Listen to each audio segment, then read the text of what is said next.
اس طرح سے کہ اقبال تیرے دیس کا کیا حال سناؤں، اقبال تیرے دیس کا کیا حال سناؤں، بے باکی و حق گوئی سے گھبراتا ہے مومن، مکاری و روباہی پہ اتراتا ہے مومن، جس رزق سے پرواز میں کوتاہی کا ڈر ہو وہ رزق بڑے شوق سے کھاتا ہے مومن، جس رزق سے پرواز میں کوتاہی کا ڈر ہو وہ رزق بڑے شوق سے کھاتا ہے مومن۔ ایک شعر ہے جس کو سمجھنے کی بہت زیادہ ضرورت ہے آج خاص کر نوجوان نسل کو، کہ عشق قاتل سے بھی مقتول سے ہمدردی دی،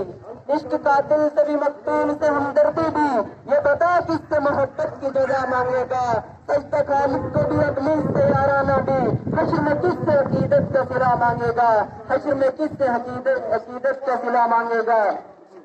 اور ایک شعر ہے، شعر تو بہت چھوٹا ہے لیکن سمجھنے کی بہت زیادہ ضرورت ہے، کہ ہوتی نہیں جو قوم حق بات بے یکجا،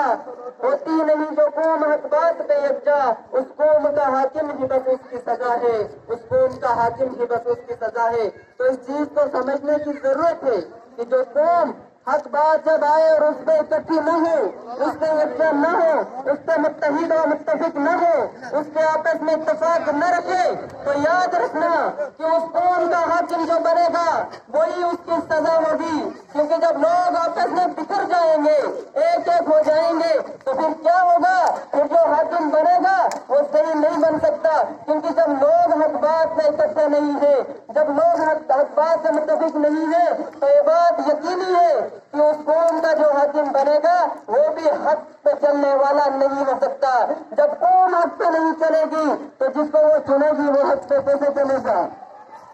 تو میں آپ لوگوں کو آج یہ بات بتانا چاہتا ہوں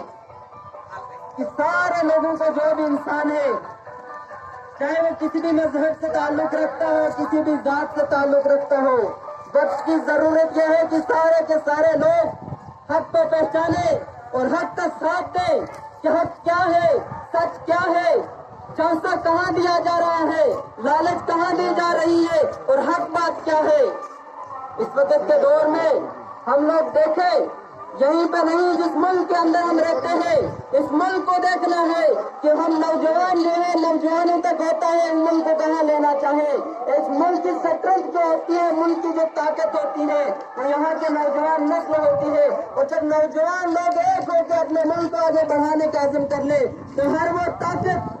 جو صرف اپنی سیاست کے لیے کام کرنا چاہے وہ ناکام ہو جاتے ہیں۔ آج اس وقت زیادہ ٹائم نہیں لیتے، شارٹ کٹ میں آپ کو کچھ باتیں بتانا چاہوں گا کہ اس وقت پورے ملک کے اندر دیکھا جائے اور دیکھیں کہ کوئی بھی قوم ہو، جب تک قوم اتحاد اتفاق نہ ہو وہ قومیں ترقی نہیں کر سکتی، اور ایک ملک کو چلانا ہو تو ساری قوموں کو اس میں ایک طرح ہونا چاہیے کہ قومی یکجہتی جسے ہم کہتے ہیں، قومی یکجہتی جو ہے وہ ملک کی بنیاد ہے، اور جب بنیاد نہ ہو تو ملک آگے نہیں بڑھ سکتا، مکان کی بنیاد نہ ہو تو تعمیر نہیں ہو سکتی، اور اسی طرح سے قومی یکجہتی نہ ہو تو ملک آگے نہیں بڑھ سکتا۔ ہم اچھی طرح